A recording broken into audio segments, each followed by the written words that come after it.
በልማት ምክንያት የሚነሱ ወገኖቻችን ብዙ ጊዜ ልማቱ ሲለማ ከከተማው ወጥተው ሌላ ቦታ ተሰርቶ ነው የሚሰጣቸው። ይሄ ደግሞ ሁለት ነገሮችን ያሳጣቸዋል። ከዚህ ልማት ጋር በተያያዘ ሶስት ጥያቄዎች አሉኝ። የመጀመሪያው ጥያቄ ክብርት ከንቲባ ከተማችን ላይ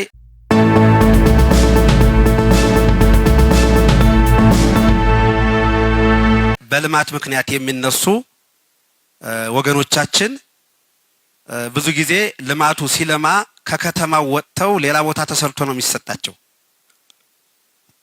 ይሄ ደግሞ ሁለት ነገሮችን ያሳጣቸዋል። በመጀመሪያ ደረጃ ቤተክርስቲያናችንን ምእመን አልባ ያደርጋታል። ሁለተኛ የተሰራውን ልማት ተሳታፊ እንዳይሆኑ ያደርጋቸዋል። በፊት ቆሻሻ በነበረ ጊዜ ቦታውን ያቆዩ ያደጉት ማህበረሰቦች የዚህ ልማት እዛው አካባቢያቸው ላይ ኮንዶሚኒየም ተሰርቶላቸው ተጠቃሚ ቢሆኑ፣ ሁለተኛ ምእመናን እዛው አጥቢያቸው ላይ ይኖራሉ ማለት ነው። በሁለተኛ ደረጃ ያለኝ ጥያቄ እንደዚህ የመሰረተ ልማት መስፋፋቶች ሲደረጉ ከአንድ አካባቢ ከአንድ ወረዳ ወደ አንድ ወረዳ ከአንድ ክፍለ ከተማ ወደ አንድ ክፍለ ከተማ የምእመናን እንቅስቃሴ ሲደረግ መኖሪያ ቤት ሲገነባላቸው አብሮ የሃይማኖት ተቋማት ካርታ ተሰርቶ ለቤተ ክህነቱ ተሰጥቶ ቤተ ክህነቱ ያንን ቤተ ክርስቲያን ሰርቶ ምእመናን ተጠቃሚ እንዲሆኑ ቢደረግ። ሶስተኛው ጥያቄ አሁን ቤተ ክርስቲያን ሆነው አገልግሎት እየሰጡ ያሉ የሃይማኖት ተቋማት ሆነው አገልግሎት እየሰጡ ያሉ የካርታ ወይም የይዞታ ማረጋገጫ ጥያቄ ያቀረቡ አጥቢያዎች አሉ። ቤተ ክርስቲያን መሆናቸውን ምእመናን እየተገለገሉባቸው መንግስትም አውቋቸው በሀገረ ስብከት በቤተ ክህነቱም የታወቁ ሆነው ጥያቄ ካቀረቡና ያ ቦታ ለሃይማኖት ተቋማት የተፈቀደ ከሆነ የይዞታ መረጋገጫው በአጭር ጊዜ ተፈቅዶ ወደ ሌላ ልማት ወደ ተሻለ ልማት እንዲገቡ ቢደረግ የሚል ነው። ሰላሙን በተለይ በተመለከተ የጋራ አጀንዳችን ነው ብዬ አምናለሁ።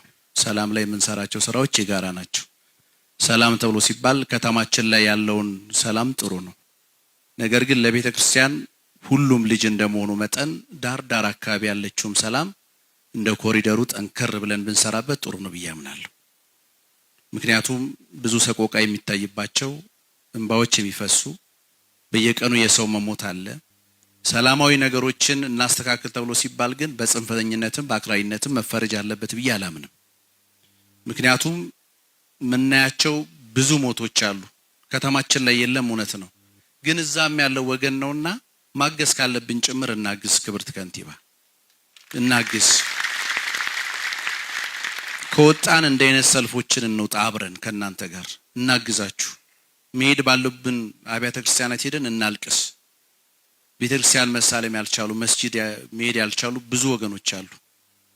እነሱን ወገኖች ሄደን የማጽናናት ስራ፣ ወደ ሰላም መንገድ የማስገባቱን ስራ፣ ይሄ ሀገር አቀፍ ውይይት ተብሎ የተባለው ነገር የሚጀመርበት ስር ድረስ በደንብ የሚሰራበት ነገር እንፍጠር። ለእናንተ ብቻ አይደለም እኛም እናግዛችሁና እንደው ሰላሙ በሰላም ገዳም ደርሰን እንምጣ። አክሱም እንሳለም፣ ደብረ ሊባኖስ እንሂድ። ብዙ የናፈቁን ገዳማት አሉና እነሱን የሰላም ስራዎች አብረን ከናንተ ጋር ብንሰራ። ሌላው በዓላት ይከበራሉ። ክብርት ከንቲባ ከተማው ላይ በጣም ደስ የሚል የመስቀል የጥምቀት በአጥቢያ የምናከብረው በዓላት ሳይቀር የሰላምና ጸጥታ ሰራዊቱ በደንብ አድርጎ ያግዘናል። ወረዳ ላይ በዓላቱን ለማስከበር የባንዲራ ስርዓት እንዲኖር አገልጋዩ በአግባቡ እንዲያገለግል ጥብቅ ውይይት ነው የምናደርገው። እንዴት ደስ ይላል መሰሎት! ጥብቅ ውይይት ይደረጋል። አመራሩ ተልእኮ ይወስዳል፣ እኛ እንወስዳለን። ከበዓል በኋላ አንገናኝም። በቃ የለም መስቀል ተከበረ ምን አለ የለም። ከፍተኛው አመራር በራሱ ሄዶ ሊወያይ ይችላል። እታች ያለው አጥቢያ ላይ ግን የሚሰራ ስራ አይኖርም። እንዴት በዓሉን አሳለፍ ነው፣ በቀጣይ ችግሮች እንዳይፈጠሩ እንዴት አድርገን ጠንክረን እንስራ ብሎ መወያየት ላይ የለም። ግንባታ ፍቃድ እኔ ጥያቄ ከወረዳ የተነሳበት ምክንያቱ ምንድነው እንድናውቀው ሌላውንም ለማስረዳት ተነሳና ክፍለ ከተማ ላይ ሄደ። ትንሿን ደጀ ሰላምም ለማደስ መጸዳጃ ቤትም በር ለመቀየር የሆነች ቀለምም ለማስዋብ ሰንበቴ ቤትም ፉካ ሲሰራ ለማስተካከል እንሄዳለን ሰልፍ ይዘን። ቤተክርስቲያናችን በብዙ ነገሮች እየታዩላት እየተመለሱ ነው። ነገር ግን ያልታዩትን ነገር ደግሞ ማመላከት የግድ ይላል። ሁሉ ባንዴ ላይ አይፈጸም ይችላል ክብርት ከንቲባ። ነገር ግን ያሉትን ነገሮች ለማሳየት በካቢኔ የተለያዩ ውሳኔዎች ተወስነዋል። ውሳኔ ተወስኖ ወደ ታች ክፍለ ከተማና ወረዳ ላይ ሲደርስ ግን ሽባ የሚሆንበት ተሳስሮ የሚቀመጥበት የማይፈጸምበት ሁኔታዎች በብዛት ይታያሉ። የይዞታ ማረጋገጫ ያላቸው አብያተ ክርስቲያናት ምንም አይነት የይዞታ መብት በሌላቸው ግለሰቦች በጉልበትና በኃይል ይወረራል። ለምሳሌ ማሳያ ካስፈለገ እንደ ገዳም ተክለ ሃይማኖት፣ እንደ ቡልቡላ ማርያም፣ እንደ ቡልቡላ መድኃኔ ዓለም የመሳሰሉት። አሁን ላይ ደግሞ ምንም አይነት ችግር ሳይኖር ችግር ለመፍጠር የሃይማኖት ጦርነት ለማስነሳት ጸብ የሚጭሩ መንገዶች አሉ። ለምሳሌ ኢምፔሪያል ማርያም አካባቢ ቤተክርስቲያኑ መግቢያ ላይ ለአንድ ሌላ ወንድማችን እምነት ለሌላ እምነት ቦታ ተሰጥቷል። መግቢያው በር ላይ ነው። ክብርት ከንቲባ እርግጠኛ ነኝ ራስዎት ወርደው ቦታውን አይተው ውሳኔ እንደሚሰጡት ጥርጥር የለኝም። ምክንያቱም በዚህ አካባቢ ላይ ያለው ከፍተኛ ቁጥር ያለው ምዕመን በእጅጉ እያዘነ ነው ያለው። ምንድነው ምክንያቱ? ይሄ ምንድነው? ወረዳው እዛው ክፍለ ከተማ አሁን ከቅርብ ጊዜ በኋላ ላይ ነው ክፍለ ከተማ ላይ እንዲህ አይነት ችግር እየመጣ ያለው። ከዚህ በፊት አልነበረም። እና እንዲህ አይነት የተወሳሰቡ ችግሮች አሉ። በክብርት ይፈታል ብለን እናምናለን። እንዲሁም በውስጥ ስኩቻዎች አሉ የሚለው ጉዳይ ተቋሙን የሚመሩ አካላት አሉ። ክብርት ተቋም ወክሎ ያስቀመጣቸው የተቋም መሪዎች አሉ። እያንዳንዱ ገዳማትና አድባራት የሚመሩ የአብያተ ክርስቲያናት መሪዎች አሉ። ነገር ግን እነዚህ መሪዎች የሚመሩት ሕጉን ቃለ ዓዋዲውን ሕገ ቤተ ክርስቲያኑን መሰረት አድርገው ነው። ከዚህ ውጪ ከልቦና በመነጨ ሐሳብ በጎበዝ አለቃ ሐሳቤ እኛ በምንላችሁ ሂዱ የሚል አካላት ተፈጥሯል። ይሄ ችግር አለ ወይ ብለው ካሉ አዎ አለ። ይሄን ማስተካከል ከጸጥታው ጋራ በመነጋገር መፍትሄ መፍጠር ያስፈልጋል። ቆራጥና ጎበዝ የክፍለ ከተማ ስራ ፖሊስ አዛዥ አሉን። እኛ እንደ ቦሌ ሊደነቁ የሚገባቸው ሊመሰገኑ የሚገባቸው ኮሽ ሲሉ የሚደርሱ ችግር ከተፈጠረ በኋላ መፍትሄ ለማምጣት የሚጥሩ ሳይሆን ከችግሩ በፊት ቀድሞ የሚደርሱ እና እንዲህ አይነት ነገሮች ሊታዩ ይገባል። ከዚህ ጋር አሁን ላይ እንዳንወያይ፣ እንዳንቀራረብ፣ እንዳንነጋገር የሚያደርግ ሌላ ኃይል እየመጣ ነው። ፌስቡክ የሚባል ቲክቶክ ዩቲዩበሮች አሉ። እዚህ ሀገር ውስጥ ሆነው ቁጭ ብለው ሀገርን የሚንጡ የአባቶችን ክብር እያዋረዱ የቤተ ክርስቲያን መሪዎችን ክብር እያዋረዱ የሃይማኖትን ክብር እያቀለሉ በተለያየ ሁኔታ አንደኛው ከውስጥ ሆነው ቆቡ፣ መስቀሉ፣ ጨርቁ የማይገልጻቸው ሽፍቶች አሉ፣ የሚጽፉ የሚያጽፉ። እነዚህም ተደርሶባቸው በሕግ ሊጠየቁ ይገባል። ሌላው ከውጭ ሆነው የሚዋጉ ናቸው። እነዚህን መንግስት ለይቶ ደርሶ ሊያስተካክል ይገባል። ያልተደረገውን ተደረገ፣ ያልሆነ ሆነ። እንደገና እውነቱን በምንነጋገርበት ጊዜ እናንተና እኛ አሁን ፊት ለፊት ቀርበናል። ክብርት እዚህ ጋር ተነጋግረን መፍትሄ ማምጣት ሲቻል ከዚህ ወጥቶ እንዲህ ተደረገ፣ ዛሬ እንዲህ ሊሆን ነው፣ ነገ እንዲህ ሊፈጠር ነው፣ ይሄን የሚል ሁኔታዎች በእንደዚህ አይነት ተግዳሮቶች ሊሸፈኑ አይገባም። ወደ መጨረሻ ልጠቅስ የሚገባው አንደኛው ከዚህ ጋር ክብርት ከንቲባ ያዩታልን ብዬ የማምነው ለቦሌ ደብረ ሳሌም መድኃኔ ዓለም ቤተ ክርስቲያን በቅርብ ጊዜ ዙሪያውን አጥር በተመለከተ አንዳንድ የማስዋብ ስራዎች ክብርት መመሪያ ሰጥተው ተሰርተውልናል፣ እናመሰግናለን። ነገር ግን ይህ ካቴድራል የከተማ ውበት መገለጫ እንደመሆኑ መጠን ክብርት ገብተው ውስጡን በሙሉ የሚስተካከልበት እድል እንዲፈጠርና እንዲሁም ይህን ስፖንሰር ቢያደርጉ እንደ ቦሌ ግን ጠቅለል ስናደርገው የተሰራው ስራ በእጅጉ አፕሪሼት የምናደርገው የምናመሰግንበት ለመናገር ቃላት የሚያጥረን በእጅጉ እርሶንም ሆነ ጠቅላይ ሚኒስትሩን የሚያስመሰግን የምንደግፈውና በቀጣይም ከዚህ ልማት ጎን ለመቆም ቁርጠኝነታችንን እየገለጽን በመጨረሻ ግን አንድ ጥያቄ ጠይቆታለሁ። ይኸውም ጥያቄ ይህ የአድዋ ሙዚየም በተገቢው መንገድ ታሪካዊ ይዘቱን ጠብቆ እንዲቀጥል ብዙ ዋጋ ከፍለዋል። በውጭው ዓለም በሌላ ተቃዋሚዎቻችን ወይም በሌሎች ፖለቲከኞች ይህ መንግስት ታሪክ ጠል እንደሆነ ተደርጎ ይነገራል። ማንም ያልሰራውን ግን የአድዋን ተጋድሎ በእንደዚህ አይነት ጉልህ ሁኔታ ግልጽ ሆኖ የዓለም ሕዝብ እንዲመለከተው ትውልዱ እንዲያውቀው የሚመጡ የአፍሪካ ህብረት አገራት በሙሉ ይሄን እየተመለከቱ ታሪካቸውን በዘላቂነት አውቀው መኖር እንዲችሉ ይህን አይነት በሚያልፍ ህይወት የማያልፍ አኩሪ ተግባር በጊዜና በዘመን እየተሰራ ነው። በዚህ ውስጥ ግን አንድ የቀረ ነገር አለ። በዘመኑ የነበረች የኢትዮጵያ ኦርቶዶክስ ተዋሕዶ ቤተክርስቲያን ናት። የኢትዮጵያ ኦርቶዶክስ ተዋሕዶ ቤተክርስቲያን ተጋድሎ በአድዋ ጦርነት ውስጥ ያደረገችው ትሩፋቶች በመሪነት የተጫወተችው ሚና በዚህ ሙዚየም ውስጥ ያለ መካተቱ የነ ታቦተ ቅዱስ ጊዮርጊስ የነ አቡነ ጴጥሮስ እንዲሁም የሌሎች አባቶች ታሪክ በዚህ ሙዚየም ውስጥ አለመግባት ጥያቄን ስለሚጭር ክብርት ይሄን አይተው ያስተካክሉታል ብለን እናምናለን። በአጠቃላይ ግን የሚያስመሰግን የሚያሸልም ክቡር ጠቅላይ ሚኒስትራችንንም በእውነቱ እግዚአብሔር አምላክ ለሀገር የሚጠቅሙ ለሀገር የሚያስቡ ትውልድ የሚያሻግሩ መሪ በዚህ ዘመን አግኝተናል። ሌላው እየዘረፈ በሌላው ዓለም ገንዘብ ሲያከማች አገር ዘርፎ ሌላ አገር ሄዶ ሲያለማ ሌላ ቦታ ላይ ለወገኑና ለራሱ ዘመዶች ገንዘብ ሲያደራጅ እሳቸው ግን ከዚሁ እየሰበሰቡ እርሶ ግን ከዚሁ እየሰበሰቡ ሀገሮትን ለማልማት እየተደረገ ያለውን ጥረት ዛሬው መድረክ ዋናው ዓላማው ከክፍለ ከተማ ጀምራችሁ ስትወያዩበት የቆያችሁ ምናልባትም በክፍለ ከተማው መድረክ ላይ ያልተገኛችሁ በዛሬው መድረክም ላይ የተገኛችሁት እንደሰማችሁት የመንግስታችን የመደመር መንግስት የእምነት ተቋማትን እንዴት ነው የሚመለከተው? ከትላንትና አቋማቸው፣ ኃላፊነታቸው፣ ከሰሩት ስራ፣ ካደረጉት አስተዋጽኦ አንጻር እንዴት ይመለከታል? ምንም አይነት ብዥታ እንዳይኖር ለማድረግ ሁላችንም አንድ የተግባቦት ደረጃ ላይ መድረስ እንድንችል ነው። ምክንያቱም በዚህ በአክቲቪዝም ዘመን ያልተባለ የሚባልበት ያልታሰበ ልክ አብረው አስበው ወስነው የፈጸሙ እስከሚያስመስሉ ድረስ ሲነገር ያሰት ትርክቶችም እዛና እዚህ ሲነዙ ስለሚሰማ ይሄ ደግሞ ግንኙነትንም ይጎዳል፣ የአገር ግንባታንም አስተዋጽኦ ማድረግ የሚገባውንም ትልቅ ኃይል በሚገባ ከልቡ እንዳይሰራ ያልተገባ በጅታ ሊፈጥር ይችላል፣ ጫና ሊፈጥር ይችላል። ብሎም ደግሞ ቅድም ቅሬታ የሚነሳባቸው ለአንዳንድ ጉዳዮችም ሊዳርግ ስለሚችል በመካከላችን በሚገባ ግልጽነትን መፍጠርን ታሳቢ ያደረገ ነው። ከእይታችን አንጻር ቅድም በዝርዝር ተነስቷል። እሱን ሳልደግም ግን አንዳንዶቹን ላስታውስ።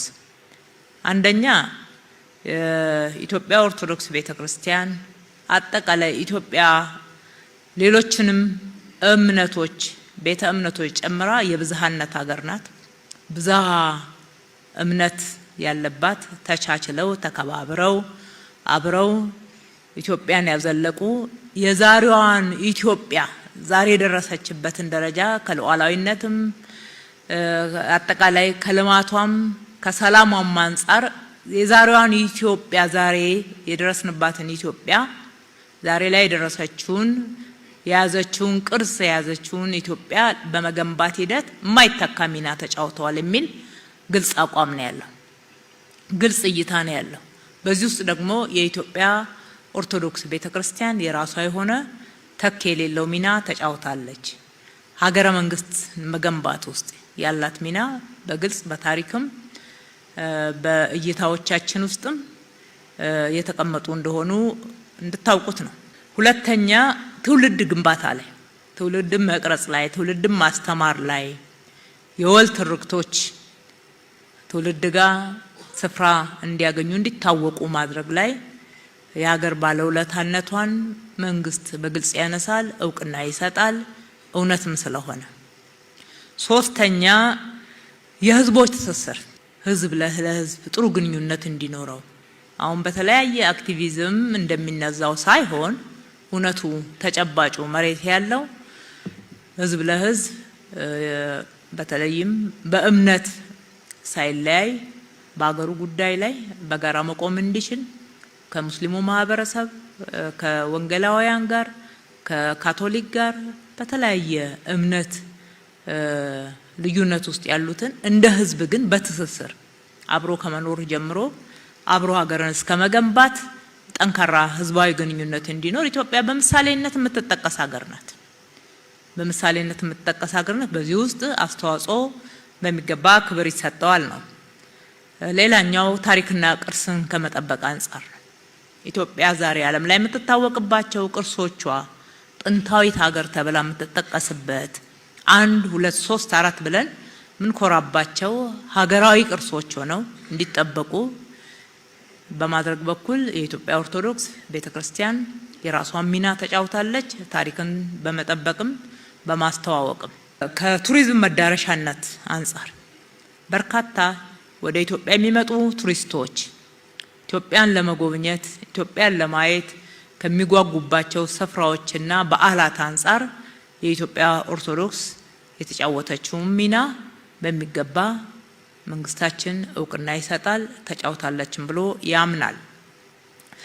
የሀገርም ብልጽግና ከሰላም አንጻር ብቻ ሳይሆን ከልማት አንጻር በርካታ እዚሁ 4 ኪሎና ዙሪያችን የምንጠቅሳቸው በርካታ መሰረተ ልማቶች ምስክሮች ናቸው ማለት ነው። እንደ ሀገርም ሰላምን፣ ልማትን፣ አረንጓዴ ልማትን፣ ሌሎችንም የልማት ስራዎችን ከመስራት አንጻር ለሀገር ያደረገችውን አስተዋጽኦ ሌሎች እምነቶችም ቤተ እምነቶችም ያደረጉት አስተዋጽኦ እንደተጠበቀ ሆኖ ዛሬ የምንወያየው ከናንተ ጋራ ስለሆነ የኢትዮጵያ ኦርቶዶክስ ያደረገችውን አስተዋጽኦ በሚገባ ክብር ይሰጣል፣ አስተዋጽኦ አድርጋለችም ብሎ መንግስታችን እንደሚያምን ግልጽ እንድትሆኑ ነው። ከመከባበር አንጻር መከባበር፣ ታላቆችን ማክበር፣ አዋቂዎችን ማክበር፣ የአመራር ተዋረድን ማክበር፣ መከባበር አንጻር በታሪክ ውስጥ የተደረገው አስተዋጽኦ ትውልድን በዚህ በኩል በማነጽ በኩል ጥሩ አስተዋጽኦ እንደሆነ እውቅና እንሰጣለን። ስንሰራ ባለፈው ይሄ ከሆነ አሁንም ባለንበት ምዕራፍ እነኛ አስተዋጽኦዎች የቀጠሉ ናቸው፣ መቀጠልም የሚገባቸው ናቸው። የትላንትናው ብቻ አይደለም። ከታሪክ አንጻር ብዙ የሚካድና የሚድበሰበስ እየተመሰለ የሚቀርበው ነገር ውሸት መሆኑን በግልጽ መናገር እንፈልጋለን። ተግባራችንም እሱን አያሳይም። የመንግስት ተግባርም በዚህ ማሳያነት 1 2 ብሎ ሊጠቅስ የሚችል አንድ ምክንያት ሊያቀርብ የሚችል ማንም ያለ አይመስለኝም። ከሚነገረው በላይ ከወሬው በላይ ማየት ያለብን መመዘን ያለብን ተግባርን ስለሆነ እናንተም ይሄንኑ እውቅና ሰጥታችኋል። የመንግስት አቋም ይሄንን ነው የሚመስለው። አብሮ በመስራት በጣም እናምናለን። አብረን በመስራት መንግስት ራሱ የሚመራበት ህግ አለው። የእምነት ተቋሞቻችን የሚመሩበት የራሳቸው ህግ አለው። የራሳቸው ነጻነት አላቸው። የራሳቸው አስተዳደራዊ ስርዓት አላቸው። እነኚህም በማክበርና በማስከበር በኩል መንግስት የሚመራባቸውና የሚጠብቃቸው የሚያከብራቸው መርሆዎች አሉ። የእምነት ተቋሞቻችንም ይህንኑ እንዲያከብሩ እንሻለን ማለት ነው። አንደኛ መንግስት ሁሉንም እኩል ማገልገል ግዴታ አለበት። የመንግስት ተቋማት ሁሉንም የእምነት ተቋማት በእኩልነት የማየት እኩል ማገልገል፣ እኩል ጥቅማ ጥቅም ማከፋፈል ማለት አይደለም። በእኩልነት ሚዛን መመዘን አታያያችን አንዱ የምንከተለው መርህ ይሄ መሆኑን፣ ሁለተኛ በህገ መንግስታችንም የተቀመጠው ሲተገበርም እንደቆየው መንግስታዊ ሃይማኖት የለንም፣ ሃይማኖታዊ መንግስትም የለም። አንድ የመንግስት አገልጋይና ኃላፊ ወይም ሹም ሃይማኖት የለውም እምነት የለውም ማለት አይደለም። ሲያገለግል ቤተ እምነቶች ሲያገለግል ሴኩላሪዝምን ጠብቆ ነው።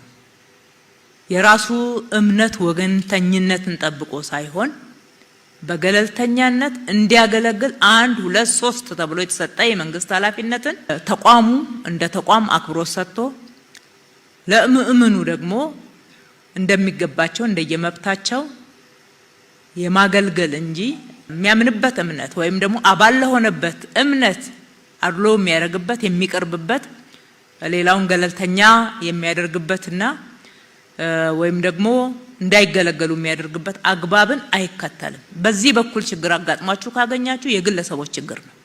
መንግስት ፈጽሞ እንዲደረግ አይፈልግም። በደረሰበት ቦታና ባገኘው መረጃ ልክ ደግሞ ተጠያቂነትን ያሰፍናል፣ ሲያሰፍንም ቆይቷል። አጋጥሞን አያውቅም የሚል ማረጋገጫ አይደለም የምንሰጠው። ግን ግለሰቦች ያው ከዚሁ ማህበረሰብ ውስጥ ከዚሁ የተለያየ ችግሮች ከሚያጋጥሙን ማህበረሰብና እሳቤ ውስጥ የወጡ ሰዎች ስለሆኑ እኛ ጋር የሚያገለግሉት የመላእክቶች ስብስቦች ስላልሆኑ እዛም እዚህም ክፍተቶች ሲያጋጥሙ ከግለሰብ ጋር አያይዘን መረጃ በመስጠት ይሄ ትክክል አይደለም ብሎ በመታገል በፍታዊነት ማገልገል እንደምንሻ አውቃችሁ ያንን ማጋለጥና መታገል ያስፈልጋል። ጀጅመንት አያስፈልግም ማለት ነው። ከመንግስት ጋራ የመንግስት ተቋም ወይም ደግሞ የመንግስት አጠቃላይ አሰራር ይሄንን እንደሚደግፍ መመልከት አይገባም። ሌላኛው ፍታዊነትን ነው የምንከተለው። ቤተ እምነቶችን በፍታዊነት ማገልገል እናንተም ስታነሱ የምእመን ቁጥር በተለያየ መንገድ የሚጠቀሱ በፍታዊነት ሚዛን መታየት ያለባቸውን ጉዳዮች በፍታዊነት ሚዛን እንመለከታለን። ፍታዊነት በዝርዝር ብንገባበት ብዙ ነገሮችን ማንሳት እንችላለን። በዋናነት ግን አገልግሎታችን ፍታዊ እንዲሆን ነው የምንተጋው። ለኢትዮጵያ መበልጸግ፣ ለኢትዮጵያ ራዕይ ግብ መድረስ፣ ለኢትዮጵያ ሰላም መረጋገጥ ፍታዊነት አንዱ ትልቁ መሳሪያ ነው። በፍታዊነት ካላገለገልን በሕግም ተጠያቂነት አለብን። ያው በፈጣሪም ዘንድ ያስጠይቃል ብለን የምናምነን ተገቢውን ክብር መስጠት ለቤተ እምነቶች እንደየእሴቶቻቸው ተገቢውን ክብር መስጠት፣ ተገቢውን እሴት የማስጠበቅ ኃላፊነትን መወጣት፣ እሴቶችን ጠብቆም ደግሞ ማገልገል። ይሄ ማለት ለየትኛው ማዳላት ማለት አይደለም። ጥምቀት ሲመጣ የምናደርገው፣ መስቀል ሲመጣ የምናደርገው፣ በዓላቶቻችን የተለያዩ አገልግሎቶችን በምንሰጣችሁ ጭምር እንደየቤተ እምነቱ እሴትና እንዲሁም አጠቃላይ የሚከተሉት እምነት እኛም እንደ መንግስት አክብረን ያንን በማይጥስ መንገድ ማገልገል ነው። ይሄ ለአንዱ ተደርጎ ሌላው የሚቀር እስካልሆነ ድረስ በፍታዊነትም የሚቀርብ ነው። ጥበቃ ማድረግ መንግስታዊ ኃላፊነታችን ነው። ለትውፊቶች፣ ለቅርሶች፣ ለእሴቶች እንዲሁም ደግሞ አጠቃላይ የደህንነት ጥበቃ የማድረግ ኃላፊነት አለብን። ይህንን በመርህ በምንም አይነት ሳይሸራረፍ እንዲተገበር ነው የምንፈልገው። በግለሰቦች ደረጃ ከተሸራረፈ የጋራ አጀንዳችን ነው ማለት ነው። የምንታገለው የጋራ አጀንዳችን ነው። መንግስት ፈልጎት እንደሚያደርግ አይነት እሳቤ ማሰብ ወይም ደግሞ ያንን እሳቤ ሲያጋጥመን መደገፍ፣ እሱን ኢንተርቴን ማድረግ ተገቢ አይሆንም፣ አይጠቅምም። እነኚህና መሰል ከዚህ ጋር ተያይዞ ያሉ እሴቶችን፣ መርሆችን፣ እሳቤዎችን መንግስት እንዲተገበሩ ይፈልጋል። ይሄንን መንግስታዊ አገልግሎት የማግኘት እናንተም መብት አላችሁ ማለት ነው። እነኚህን እንደ መርህ ካነሳው በኋላ ወደ አነሳቸዋቸው ጥያቄዎች ልመለስ።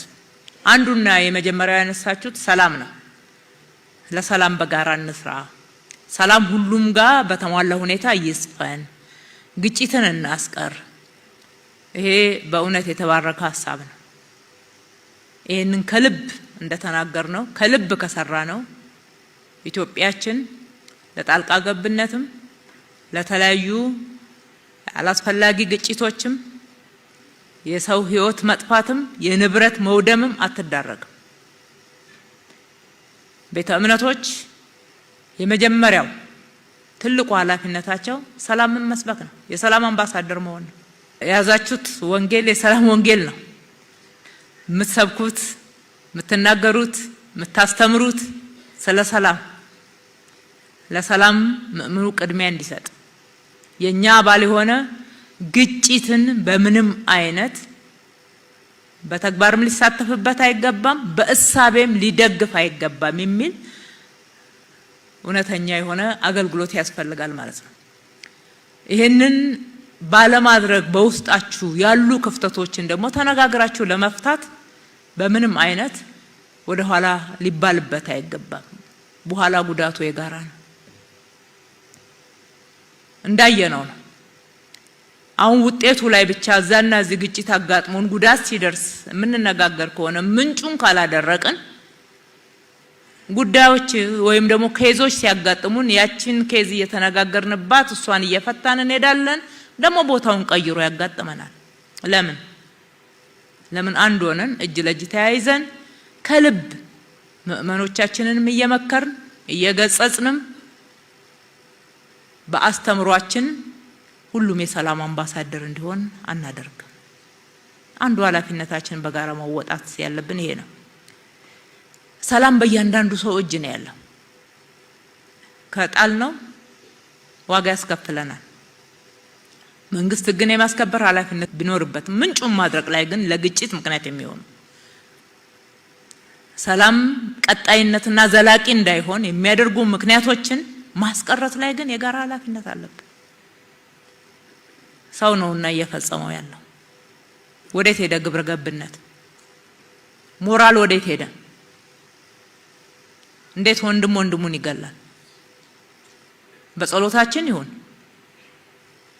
አባቶች በደንብ እየተለማመጥን ነው ብዬ አስባለሁ። የጋራ ጉዳይ ስለሆነ በጸሎታችን ይሁን በአስተምሯችን ይሁን ሰፊ ህዝብ ነው የምንደርሰው። ሰፊ ማህበረሰብ ነው የምንደርሰው። አቅም አለ፣ ሚዲያ አለ። ምእመኑ ደግሞ ይመራል ብለን እናምናለን። ጥቂት የሚያጠፋው ነው በዚህ ደረጃ ግጭቶችን ዘምዝ የሚያስነሳው የሚለው የጋራ ጉዳይ ነው እናምናለን። እኛ ግን ደግሞ ጥቂቶች ለምንድን ነው ብዙዎች ላይ ቻሌንጅ የሚሆኑት? ምንጩ ላይ በጋራ እንስራ። ትውልድን በሞራል በስነ ምግባር በግብረ ገብነት የሰላም ሐዋርያ ሆኖ እንዲያድግ እንዲታነጽ ከማድረግ ጀምሮ በዛ ደረጃ በጋራ እንስራ አላለሁኝ። ከዛ ውጪ ባጋጠሙ ቦታዎች ላይ ህግ ማስከበር ላይ መንግስት ብዙ ዋጋ የከፈለ ነው። አሁንም ህግን ለማስከበር ምንም ወደ ኋላ የሚልበት ምክንያት የለም። ግጭቶች በደረሱበት ቦታ ላይ ብዙዎች ለህግ እንዲቀርቡ እየተደረገ ነው። ይሄ ተጠናክሮ ይቀጥላል። ግን እዛ ሳይደርስ እናስቀር። እሱ የበለጠ ጥቅም ስላለው ማለት ነው። ጥፋት ያጠፋ ሊቀጣ ይችላል፣ ግን የሞተውን ነፍስ አይመልስም፣ የጠፋውን ንብረት አይመልስም። በጋራ እንስራ። እዚህ ላይ የሚደረቡ የፖለቲካ ሀሳቦችን ተው፣ ግድ የለም። ፖለቲካውን ለፖለቲካ መድረክ እንተው። የሰው ህይወት ይበልጣል። የምታምኑበት ጌታ ኢየሱስ ክርስቶስ እግዚአብሔር አብ አንድያ ልጁን ለሰው ልጆች ነው አይደለ? የኛም መልክ ለብሶ ወደ መሬት እንዲመጣ ያደረገው። የሞተው ሴት ተሰቀለውስ ለሰው ነው ቅድሚያ። የሰው ልጅ ድን ዘንድ ነው። በዚህ የሚያምን ስብስብ ስለሆነ እዚህ ያለው ማለት ነው። ስለዚህ ለሰው ቅድሚያ እንስጥ። ማዳን ላይ ቅድሚያ እንስጥ ማለት ነው። ማዳን ላይ ማትረፍ ላይ የቤተ ክርስቲያኑም ተልእኮ ስለሆነ። ሁለተኛው ያነሳችኋቸው ጉዳዮች መንግስት በቤተ እምነት ውስጥ የሚያጋጥሙ የተለያዩ ጥፋቶች፣ አሰራር ሲጣሱ ወይም ደግሞ ችግሮች ሲያጋጥሙ ህግን ያስከብር ይግባና በሚል ነው። በቅድሚያ በግልጽ እናነሳለን።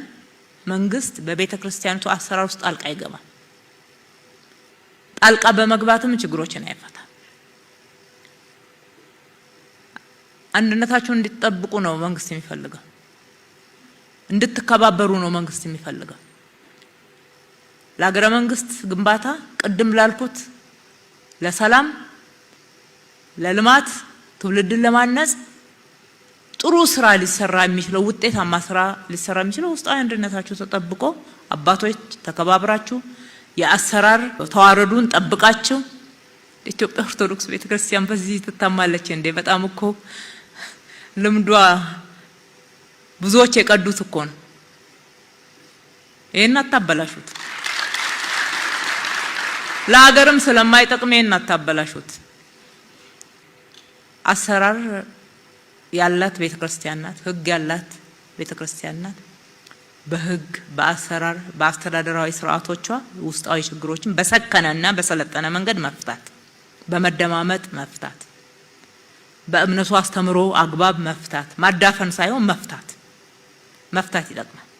መሰረታዊ ለውጥ የሚያመጣው እሱ ነው። የመረጃ ስህተትም መዛባትም ካለ እሱንም ግልጽ ማድረግ፣ ውስጣዊ ተጠያቂነትን ማስፈን፣ ከዛ ውጪ ባሉ ጉዳዮች ላይ ስርዓት አልበኝነት ካለ በሃይማኖት ሽፋን የሚደረግ ሸፍጥ ካለ ግጭትን መፍጠር ካለ ሌሎች ጉዳዮች ሀገርን የሚጎዱ ሌሎች ዜጎችን ጉዳት የሚያደርሱ ጉዳዮች ካሉ መንግስት ህግን ያስከብራል እንደጠየቃችሁት። ህግና ስርዓትን በማስከበር በኩል ኃላፊነቱን ይወጣል። ውስጣዊ በሆኑ ጉዳዮች ግን የቤተ ክርስቲያኒቱ አሰራር ጠብቆ መፍታት ያስፈልጋል። ለሀገርም ብዙ አስተዋጽኦ ሊደረግ የሚችለው ሴኩላሪዝምም ጠበቅን